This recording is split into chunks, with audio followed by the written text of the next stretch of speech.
제9장.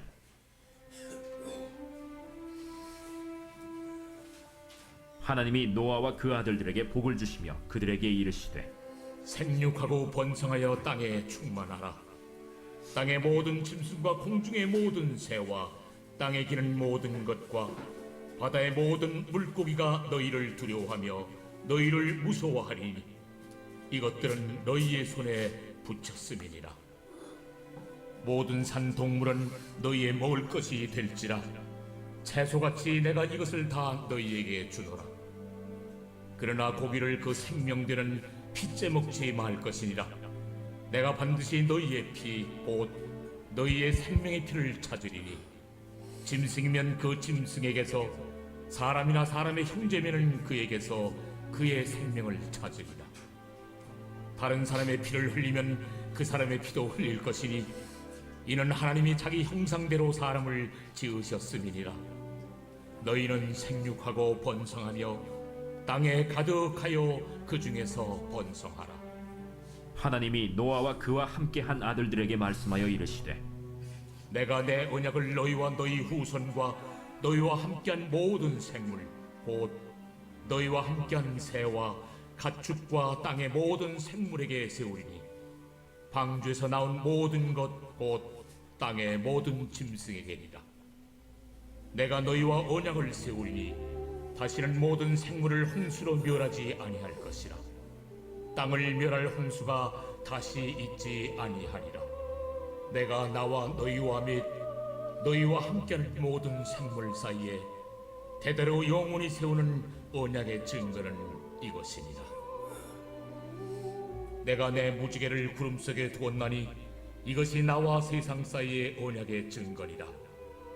내가 구름으로 땅을 덮을 때에 무지개가 구름 속에 나타나면 내가 나와 너희와 및 육체를 가진 모든 생물 사이에 내 언약을 기억하리니 다시는 물이 모든 육체를 멸하는 홍수가 되지 아니할지라. 무지개가 구름 사이에 있으리니 내가 보고 나 하나님과 모든 육체를 가진 땅의 모든 생물 사이에 영원한 언약을 기억하리라. 내가 나와 땅에 있는 모든 생물 사이에 세운 언약의 증거가 여러분들 생각에는 이 세상에서 최고의 발명품은 무엇이라고 생각하십니까? 이 세상 인류 역사상 아담 때부터 지금까지 발명된 많은 발명품들이 있지 않습니까? 그 중에 최고의 발명품 하나만 꽂으라고 하면 무엇을 여러분들은 말씀하시겠습니까? 우리 박경미 권사님.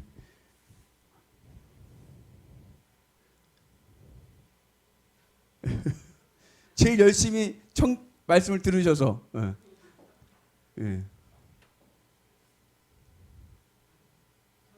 전기. 아, 그렇죠. 빛이 들어왔잖아요. 그죠? 근데 그 뉴욕 대학교의 더글러스 로시코프라고 하는 교수님은 무엇을 얘기했냐? 이 세상에서 가장 감동적이고 위대한 발명품은 지우개다. 지우개. 왜냐? 지우개는 다시 쓸 수 있게 하는 거예요. 싹 지워가고 다시 할 수 있게끔. 그래서 가장 감동적이고 가장 위대한 발명품은 지우개다. 그랬습니다. 오늘 말씀은 하나님께서 인류의 죄를 홍수 심판으로 다 멸하시고 그리고 노아가 하나님 앞에 번제물을 드리면서 시작되는 이야기예요. 그죠? 근데 이 홍수의 심판이 뭐와 같냐? 지우개와 같은 거예요. 그동안 인류가 지었던 모든 죄를 하나님이 뭘로? 물로써 싹 지우셨어요. 그리고 다시 세상을 일으키십니다. 생명을 주십니다. 그래서 이 노아가 하나님 앞에 번제 예배를 드리고 날 때에 하나님께서 노아에게 하신 말씀이 뭐라고 말씀하셨냐면 우리 같이 읽습니다. 하나님 노아와 그의 아들들에게 뭐요? 복을 주시며 그들에게 이르시되 생육하고 번성하여 땅에 충만하라. 여러분 복을 주시며 그들에게 이르시되 생육하고 번성하고 땅에 충만하라. 어디서 들어본 것 같지 않으세요? 창세기 1장에 보면 하나님께서 인간을 창조하시고 하신 말씀이 이와 같아요. 복을 주사 생육하고 번성하고 땅에 충만하라. 그죠? 1장 28절의 말씀이에요. 그 말씀을 하나님께서 다시 한번 주시는 거예요. 아, 여기서 우리는 하나 중요한 신앙적인 교훈을 깨닫습니다. 그것은 뭐냐? 여러분 복 받기 원하시죠? 아멘이시죠? 우리가 하나님이 인간에게 처음으로 창조하시고 하신 말씀이 뭐예요? 복을 주사 생육하고 번성하고 땅에 충만하라. 정복하고 다스리라. 이 말씀을 주셨거든요. 그래서 우리 인간은 본성적으로 복을 좋아해요. 왜? 하나님이 첫 번째 주신 약속이 복을 주시는 약속이기 때문에 그래요. 그런데 복을 받는 전제 조건이 우리는 알게 됐어요. 그건 뭔지 아세요? 죄를 지워야 돼요. 하나님의 세상을 처음 창조하셨을 때는 죄가 있었을까요? 없었을까요?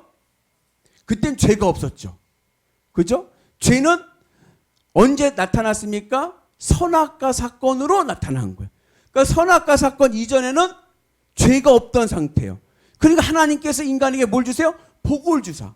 에덴 동산에서요 아무런 근심 걱정 없이 행복하게 날마다 즐겁게 살아가는 거예요. 그러다가 죄가 임하게 되니까 그 복이 끊겨버린 거예요. 그래서 에덴 동산에서 추방을 당해서 그 다음부터 뭐예요?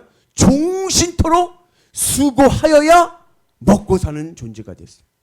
에덴에 있을 때는요 그냥 먹는 건 문제가 아니야. 하나님이 에덴 동산에 다 주셨으니까.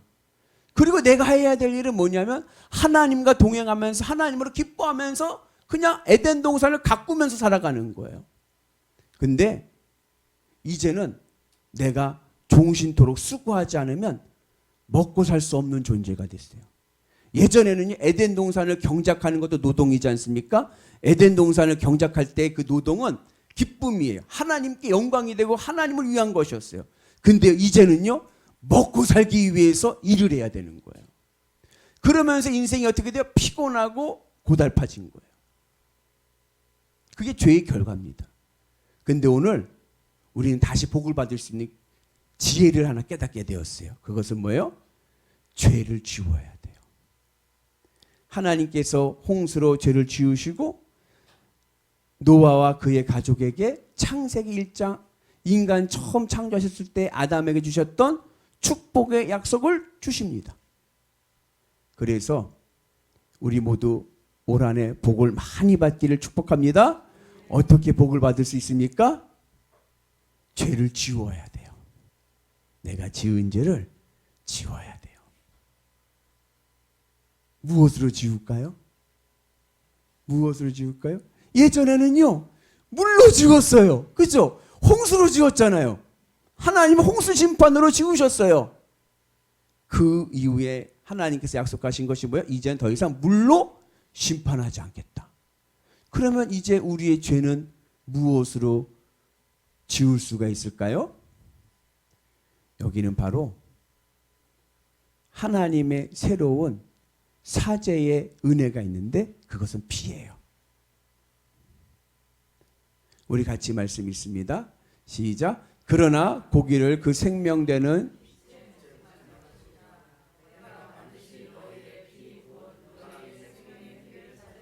짐승이면 그 짐승에게서 사람이나 사람의 형제면 그에게서 그의 생명을 찾으리라. 그래서 레위기 17장에 보면은 하나님께서 명확하게 말씀합니다. 피는 생명이니 먹지 말아라. 그래서 피는 생명이라는 얘기는 뭐냐면 우리의 생명의 주인은 하나님이 되시고 우리의 죄의 문제는 이제는 무엇으로 지우신다? 피로 지운다고 말씀하시는 거예요. 그래서 구약시대 때는 이스라엘 백성들은 대속죄일이 있었어요. 대속죄일은 뭐냐면은 1년 동안 이스라엘 백성들 모든 사람들이 지은 죄를 하나님 앞에 용서를 받는 절기인 거예요. 왜요? 죄 용서를 받아야 뭘 받아요? 복을 받잖아요. 죄의 문제를 해결하지 못하면 복을 받을 수가 없는 거예요. 죄의 문제를 해결해야 복을 받을 수 있는 거예요. 그래서 이스라엘 백성들은요, 1년에 한 번씩 이스라엘 나라 온 백성들의 죄를 지고 대제사장이 성소 안 지성소로 들어갑니다. 그때 들어갈 때 뭘 가지고 들어갔냐면 희생제물로 속죄제물로 바쳤던 염소의 피를 받아다 가져가는 거예요. 그래가지고 피를 뿌립니다. 뿌리고 마지막에 어디다 뿌리냐면은 하나님의 언약궤. 언약궤 아시죠? 하나님의 언약궤. 이 언약궤는 하나님의 발등상이라고 그래요. 하나님이 임재하시는 곳이에요. 하나님이 서 계신 곳이에요. 그 언약궤 뚜껑. 그 뚜껑을 뭐라고 부르냐면 속죄소라고 부릅니다. 그 뚜껑이 있어요. 그 뚜껑을 열면 그 안에 뭐가 있죠? 네, 아론의 쌍난 지팡이가 있고요. 십계명 돌판이 있고요.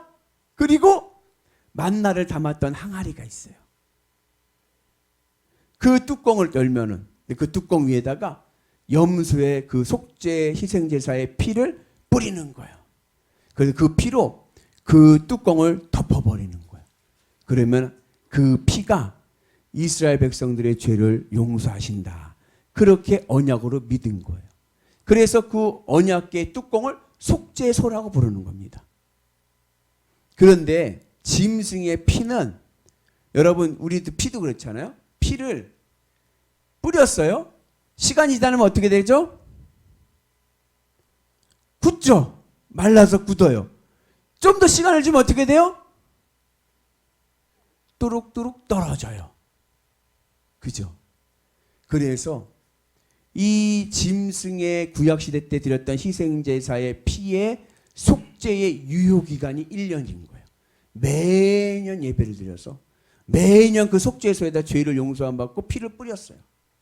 그런데 예수님의 십자가의 사건은 그 1년씩 드렸던 대속죄일에 그 속죄의 피를 예수님께서 영원한 속죄의 피로 흘리신 것입니다.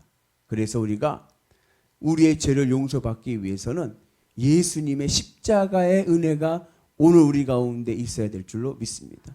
예수님의 십자가의 은혜가 우리 가운데 있어야 된다는 것은 내 마음이 예수님의 십자가에 연합을 해야 돼요. 예수님의 십자가에 연합을 한다는 것은 뭐냐? 내가 이전까지는 세상과 연합해 살았어.